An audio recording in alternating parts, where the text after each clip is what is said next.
Bonjour et bienvenue dans ma scrap room. Je suis Annick, alias Express Scrap by AS, et je suis démonstratrice Stampin' Up dans les Pyrénées-Atlantiques près de Pau. Aujourd'hui, je vais vous montrer comment faire une dictée de page à l'envers. Notre marraine, Soft & Scrap, nous a lancé un défi. Réaliser une page 30-30 d'après une image et arriver à ce résultat.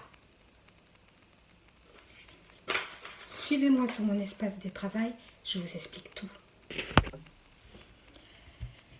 L'exemple sur cette page fait 20 cm par 20 cm.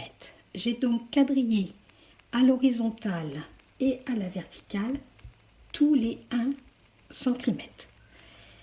On va faire un peu de calcul. Ici, j'ai un carré de 1 cm. Rappelez-vous, nous avons besoin d'une page 30-30. Donc, effectivement, mon carré de 1 cm devient un carré de 1,5 cm. Ce qui va nous donner effectivement ici un rectangle A qui va faire 15 par 24 cm, puisque j'aurai 1, 2, 3, 4, 5, 6, 7, 8, 9, 10. 10 multiplié par 1,5 égale 15 cm. Dans la hauteur, nous avons 1, 2, 3, 4, 5, 6, 7, 8, 9, 10, 11, 12, 13, 14, 15 cases pleines. Et j'ai estimé que ces deux cases ici feraient une seule case, c'est-à-dire 16 cases multipliées par 1,5 égale 24 cm. J'ai déterminé donc toutes mes parties que j'ai nommées, soit le A qui sera un rectangle de 15 par 24 cm, le B qui sera un rectangle de 8 par 20,5 cm, le C qui sera un rectangle de 12 par 21 cm, j'aurai deux rectangles D qui feront 6 cm par 9,7 cm, et le E qui sera un carré qui aura 6 cm de côté. Je vais donc me servir de tout ce quadrillage pour déterminer là où je vais faire des coupes dans mon papier, là où je vais déterminer du bord droit ou du bord gauche, en haut et en bas, mais en haut puisque j'ai pratiquement un caron plein, donc je vais déterminer plutôt vers le haut, mais vous pouvez aussi déterminer vers le bas. Dans un premier temps, j'ai déterminé mes trois gros rectangles A, B et C et je vais les couper en pointe. J'ai estimé que de cette pointe jusqu'à cette pointe, nous avions 3 cm au centre de chaque bloc. J'ai donc dessiné à 3 cm et j'ai raccordé au niveau des pointes. Vous n'avez plus qu'à découper vos pointes.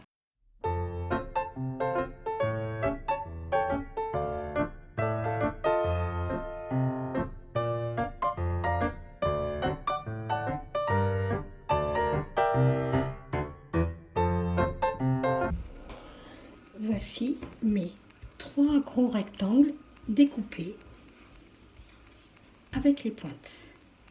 Maintenant, on va passer à faire un peu de calcul pour pouvoir placer sur notre page 30-30 l'ensemble des éléments à coller. Et bien sûr, nous allons commencer par les gros rectangles A, B et C. Je vais donc pratiquer des repères sur ma page 30-30. Ici en haut, j'ai fait un repère à 3,70. Sur le bord droit, 4,5. De ces deux bords-là, j'ai déterminé les 24 cm qui sont ici pour pouvoir coller mon premier rectangle A. Pour faciliter, j'ai fait effectivement des repères là, ici et ici pour bien le positionner.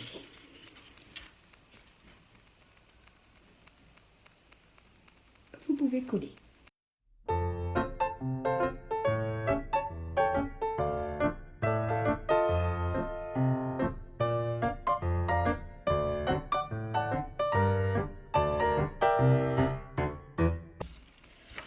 Nous allons coller maintenant le rectangle C, parce que vous pouvez constater qu'il passe en dessous le rectangle B. Donc nous allons faire des repères.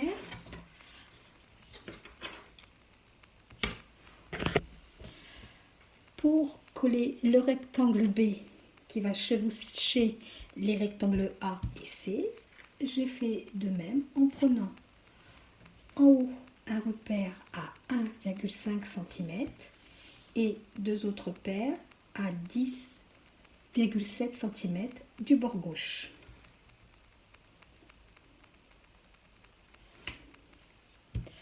Coller la partie B.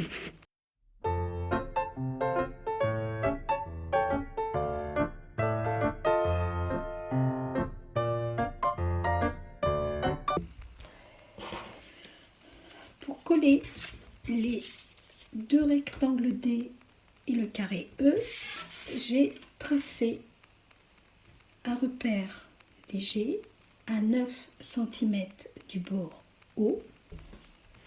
J'ai fait un repère au centre de mon rectangle B, un repère aussi sur mon carré de 6 cm de côté et je vais venir le coller sur mon repère de 9 cm et le centre de mon carré.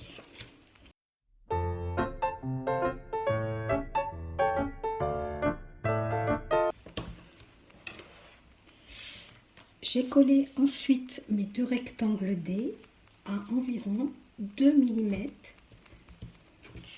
de chaque côté du repère des 9 cm.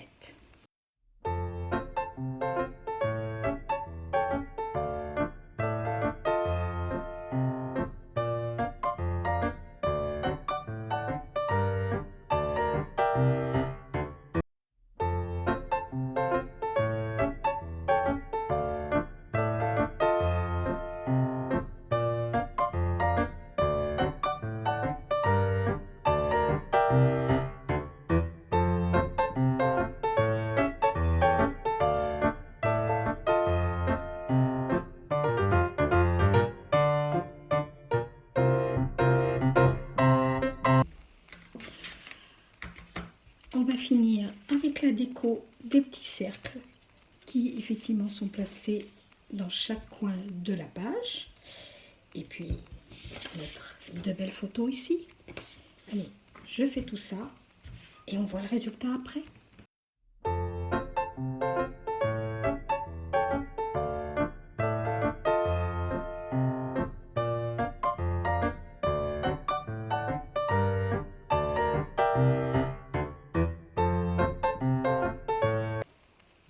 Voici la page terminée d'après une image de Pinterest. Alors, cette dictée de page à l'envers, vous avez retenu quoi? Faire des mesures, calculer, s'amuser bien sûr. Et n'oubliez pas, si vous avez aimé, likez. Et puis surtout, abonnez-vous pour les prochaines vidéos. Je vous dis à très bientôt. Au revoir.